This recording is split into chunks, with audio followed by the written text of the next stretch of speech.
अध्याय 22। सुमति ने आगे कहा, हे पिता, नागराज महात्मा अश्वतर जब भोजन कर चुके तब उनके पुत्र और राजकुमार ऋतध्वज तीनों उनके पास आकर बैठ गए। नागराज ने मन को प्रिय करने वाली बातें करते हुए अपने पुत्र के सखा को प्रसन्न किया और कहा, आयुष्मान, आज तुम मेरे घर पर आए हो, इसलिए जिससे तुम्हें सुख मिले ऐसी किसी भी वस्तु के लिए अगर तुम्हारी कोई इच्छा हो तो कहो। जैसे पुत्र अपने पिता से मन की बात कहते हैं, उसी तरह तुम भी निशंक होकर मुझसे अपना मनोरथ कहो। कुवलयाश्व ने कहा, भगवान, आपके प्रसाद से मेरे पिता के घर में आज भी सुवर्ण आदि सभी बहुमूल्य वस्तुएं मौजूद हैं। इन सब वस्तुओं की मुझे आवश्यकता नहीं है। जब तक पिताजी का हजारों वर्षों तक का पृथ्वी का शासन है और आपका पाताल लोक का राज्य है, तब तक मेरा मन याचना करने के लिए उत्सुक नहीं हो सकता। जिनके पिता जीवित हैं वे परम सौभाग्यशाली और पुण्यात्मा हैं। भला मेरे पास क्या नहीं है? सज्जन मित्र, निरोगी शरीर, धन और यौवन सभी कुछ तो है। जो इस बात की चिंता न करके कि मेरे घर में धन है या नहीं, पिता की भुजाओं की छत्र छाया में रहते हैं, वो ही सुखी हैं। राजकुमार के यह विनय युक्त वचन सुनकर नागराज अश्वतर ने प्रेम पूर्वक कहा, यदि मुझसे रत्न और सुवर्ण आदि लेने का तुम्हारा मन नहीं है तो कोई और वस्तु जो तुमको मन में प्रसन्नता दे मांगो, मैं तुम्हें दूंगा। कुवलयाश्व ने कहा, भगवान, आपके प्रसाद से मेरे घर में सब कुछ है। यदि आपको मुझे मनोवांछित वर देना ही है तो यही दीजिए कि मेरे हृदय से पुण्य कर्मों का संस्कार कभी दूर न हो। अश्वतर ने कहा, विद्वन, ऐसा ही होगा। तुम्हारी बुद्धि धर्म में लगी रहेगी। तथापि इस समय तुम मेरे घर आए हो, इसलिए तुम्हें मनुष्य लोक में जो भी वस्तु न मिलती हो वही मुझसे मांग लो। नाग कुमारों ने कहा, पिताजी, गंधर्व राजकुमारी मदालसा इनकी प्यारी पत्नी थी। उसको किसी दुष्ट बुद्धि वाले दुरात्मा दानव ने, जो इनके साथ वैर रखता था, धोखा दिया। उसने उसी दानव के मुख से इनकी मृत्यु का समाचार सुनाकर अपने प्यारे प्राणों को त्याग दिया।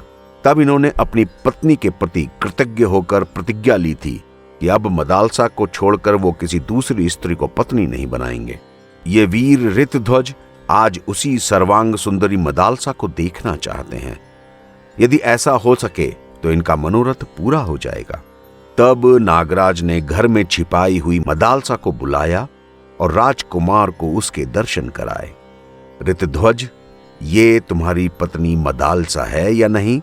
उसे देखते ही राजकुमार लज्जा छोड़कर उठ खड़े हुए और प्रिय प्रिय कहते हुए उसकी ओर बढ़ने लगे। तब नागराज ने उन्हें रोका और मदालसा के मरकर जीवित होने आदि की सारी कथा कह सुनाई। फिर तो राजकुमार ने प्रसन्न होकर अपनी प्यारी पत्नी को ग्रहण किया। उसके बाद उनके स्मरण करते ही उनका प्यारा अश्व भी वहां आ पहुंचा। उस समय नागराज को प्रणाम करके वे घोड़े पर आरूढ़ हुए और मदालसा के साथ अपने नगर को चल दिए। वहां पहुंचकर उन्होंने अपने माता पिता से अपनी पत्नी के जीवित होने का समाचार सुनाया। कल्याणमयी मदालसा ने भी सास ससुर के चरणों में प्रणाम किया और सभी स्वजनों को भी यथा योग्य सम्मान दिया। उसके बाद उस नगर में बहुत बड़ा उत्सव मनाया गया। कुछ समय बीत जाने के बाद महाराज शत्रुजित पृथ्वी का भली भांति पालन करके परलोकवासी हो गए। तब नगरवासियों ने महात्मा पुत्र ऋतध्वज को, जिनके आचरण और व्यवहार बहुत ही उदार थे, राजा बना दिया। वे भी अपनी प्रजा का पुत्रों की तरह पालन करने लगे। कुछ समय बाद मदालसा के गर्भ से पहला बेटा पैदा हुआ। राजा ने उसका नाम विक्रांत रखा। इससे परिवार के सब लोग बहुत खुश हुए, मगर मदालसा वह नाम सुनकर हंसने लगी।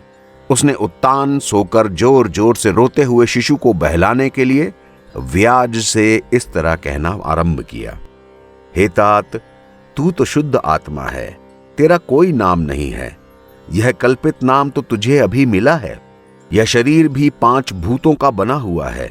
न यह तेरा है न तू इसका है, फिर किस लिए रोता है? या तू रोता नहीं है, यह शब्द तो राजकुमार के पास पहुंचकर अपने आप ही प्रकट हो जाता है। तेरी संपूर्ण इंद्रियों में जो भांति भांति के गुण अवगुणों की कल्पना होती है, वो भी 5 भौतिकी ही है ना?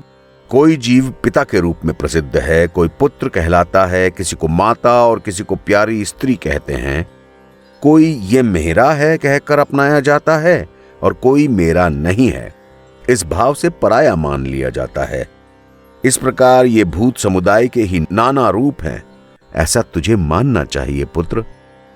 जैसे जैसे वह बालक बढ़ता गया, वैसे वैसे महारानी मदालसा हर रोज उसे बहलाने के लिए ममता शून्य ज्ञान का उपदेश देती गईं। जैसे जैसे उसके शरीर में बल आया, वैसे वैसे पिता की व्यवहारिक बुद्धि सीखने लगा। वैसे वैसे ही माता के वचनों से उसे आत्म तत्व का ज्ञान भी मिलता गया। इस तरह माता ने जन्म से ही अपने पुत्र को ऐसा उपदेश दिया जिससे ज्ञानी और ममता शून्य होकर उसने गृहस्थ धर्म के प्रति अपने मन को जाने नहीं दिया। कुछ समय बाद मदालसा के गर्भ से दूसरा बेटा पैदा हुआ। तब पिता ने उसका नाम सुबाहु रखा। इस पर भी मदालसा को हंसी आ गई। उस बालक को भी वह पहले ही की भांति बहलाते बहलाते बचपन से ऐसा उपदेश देने लगी जिससे वह परम बुद्धिमानी ज्ञानी हो गया। तीसरा बेटा पैदा होने पर राजा ने उसका नाम शत्रुमर्दन रखा। इस पर भी सुंदरी मदालसा बहुत देर तक हंसती रही और उसको भी उसने पहले ही की भांति बाल्यकाल से ही ज्ञान का उपदेश दिया। बड़ा होने पर वह निष्काम कर्म करता रहा। सकाम कर्म की तरफ उसकी कोई रुचि नहीं थी। राजा ऋतध्वज जब चौथे बेटे का नामकरण करने चले, तब सदाचार परायण मदालसा पर उनकी नजर पड़ी।